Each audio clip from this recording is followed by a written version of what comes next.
Hello students, so in this lecture we will study an unconventional monetary policy tool known as quantitative easing, which is used in the developed countries.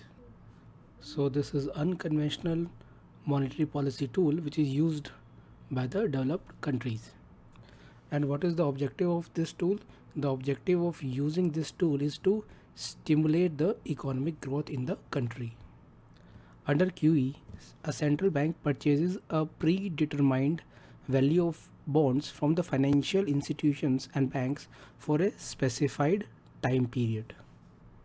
यानी कि central banks will keep on buying the bonds for a specified time period. ये जो bond है ये दोनों हो सकते हैं, कॉर्पोरेट बॉन्ड्स भी हो सकते हैं और गवर्नमेंट बॉन्ड्स भी हो सकते हैं. चलिए इसको ग्राफिकली समझते हैं. मान लीजिए we have a central bank. Now central bank will buy bonds. Now if central bank is buying bonds, तो बाय करने से बॉन्ड्स की जो प्राइस है वो इंक्रीज हो जाएगी, क्योंकि बॉन्ड्स की डिमांड इंक्रीज हो रही है, तो इसलिए बॉन्ड्स प्राइस विल इंक्रीज.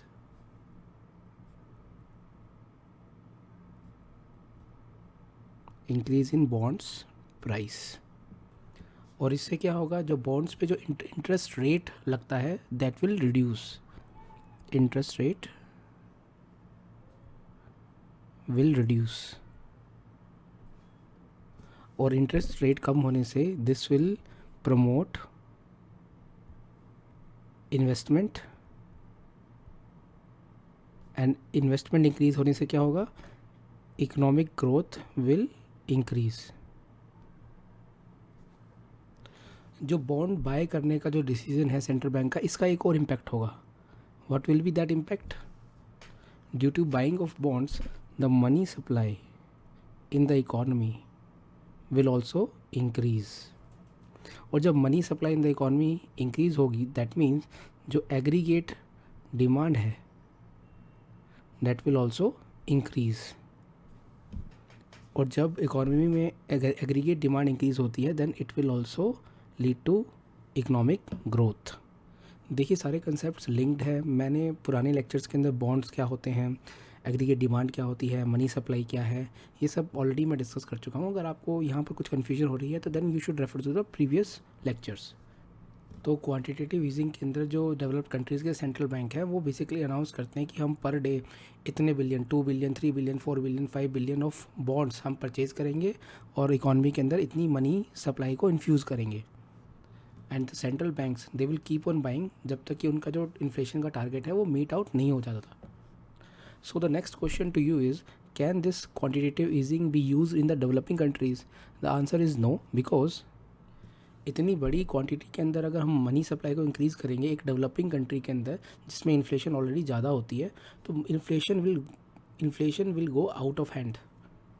इसीलिए developing country like India they do not use such tools. ये ऐसे टूल्स जो हैं वो डेवलप्ड कंट्रीज़ में यूज़ होते हैं जहाँ पर इन्फ्लेशन ऑलरेडी बहुत लो होती है.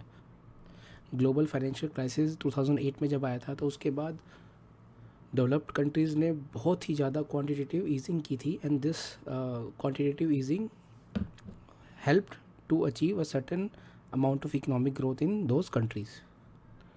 Now let us study the impact of quantitative easing on other countries. The first important impact is on foreign investment. तो जब भी डेवलप्ड कंट्रीज़ क्वांटिटेटिव ईजिंग करती हैं तो जो डेवलपिंग कंट्रीज़ होती हैं उनकी शेयर मार्केट के अंदर बहुत ज़्यादा पैसा आने लग जाता है. तो इससे जो फॉरेन पोर्टफोलियो इन्वेस्टमेंट है of the developing countries like India, तो एफपीआई जो है वो इंक्रीज़ हो जाएगा. तो फॉर एग्जांपल अगर यूएसए में क्वांटिटेटिव ईजिंग होती है तो इंडिया की जो स्टॉक मार्केट है, इंडिया के जो स्टॉक्स हैं, इंडियन कंपनीज़ के जो स्टॉक्स हैं, उनके जो प्राइसेस हैं they will start increasing. So it will lead to increase share prices and stock exchange indices. जब फॉरेन में लोगों के पास ज़्यादा पैसा आएगा तो वो जो डेवलपिंग कंट्रीज़ हैं उनकी शेयर मार्केट में ज़्यादा पैसा लगाना प्रेफर करेंगे, क्योंकि डेवलपिंग कंट्रीज़ से उन्हें ज़्यादा रिटर्न मिलने की एक एक्सपेक्टेशन रहती है. So the first impact is increase in foreign portfolio investment. यहाँ पे मैं पोर्टफोलियो इन्वेस्टमेंट की बात कर रहा हूँ, यहाँ पे मैं फॉरेन डायरेक्ट इन्वेस्टमेंट की बात नहीं कर रहा. फॉरेन डायरेक्ट इन्वेस्टमेंट जो होती है वो जो एमएनसीज़ होती हैं वो अपने लॉन्ग टर्म व्यू के साथ करती हैं. फॉर एग्जांपल कोई एमएनसी इंडिया के अंदर कोई फैक्ट्री एस्टेब्लिश करना चाहती है तो that will come through foreign direct investment. Factory establish करना, उसे चलाना, it's a long term project. जबकि फॉरेन पोर्टफोलियो इन्वेस्टमेंट के अंदर फॉरेनर्स को क्या, फॉरेन इंस्टीट्यूशनल इन्वेस्टर्स होते हैं, एफआईआई होते हैं, वो क्या करते हैं, they will start investing in the Indian stock market. जिससे क्या है कि स्टॉक एक्सचेंज इंडिसेस हैं और जो शेयर के प्राइसेस हैं वो इंक्रीज़ होने स्टार्ट हो जाते हैं। Second thing is it will lead to appreciation of the domestic currency. जब फॉर एग्जांपल इंडिया के अंदर अगर बहुत सारा डॉलर आने लग जाएगा, उससे जो डोमेस्टिक करेंसी है, जो रुपीज़ है, it will start appreciating. Appreciation क्या है, डेप्रिसिएशन क्या है और फॉरेक्स क्या होता है, ये ऑलरेडी हम प्रीवियस लेक्चर्स में स्टडी कर चुके हैं। एंड क्योंकि बाहर से डॉलर आएगा, हम एग्जांपल लेंगे इंडिया का, अगर क्वांटिटेटिव ईजिंग होती है then it will lead to increase in foreign exchange reserve. तो ओवरऑल हमने देखा कि क्वांटिटेटिव ईजिंग अगर कोई डेवलप्ड कंट्री करती है तो उससे डेवलपिंग कंट्री के अंदर जो शेयर प्राइसेस है वो इंक्रीज़ हो जाते हैं, डोमेस्टिक करेंसी है वो अप्रिशिएट होने लग जाती है, और जो फॉरेन एक्सचेंज रिजर्व्स हैं वो भी इंक्रीज़ हो जाते हैं। लेकिन developing countries like India, they oppose the tool of quantitative easing which is used by the developed countries. Why is it so? The reason is because it is temporary, it is short term measure. जैसे ही quantitative easing कोई developed country ख़त्म करेगा, बंद करेगा, तो reverse होना शुरू हो जाएगा। रिवर्सल ऑफ क्यूई को हम टेपरिंग ऑफ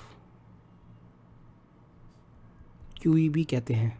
तो जब टेपरिंग ऑफ क्यूई होगा तो जो भी बेनिफिट मिला है वो सब रिवर्स हो जाएगा।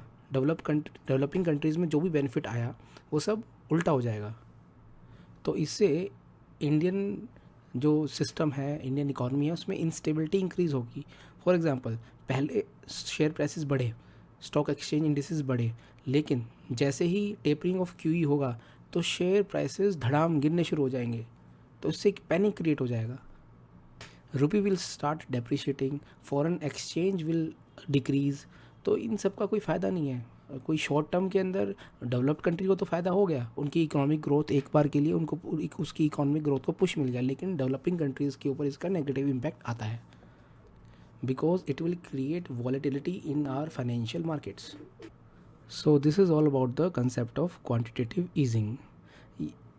यहाँ पर मैं एक और कंसेप्ट आपको बता देता हूँ। जब इंटरेस्ट रेट डिक्रीज़ होगा तो उससे एक और इम्पैक्ट आएगा कि इंटरेस्ट रेट जब डिक्रीज़ होगा तो then people will start borrowing money, और वो खर्चा करना भी इंक्रीज़ कर देंगे, और जब वो खर्चा करना इंक्रीज़ करेंगे तो उससे एग्रीगेट डिमांड भी इंक्रीज़ होगी।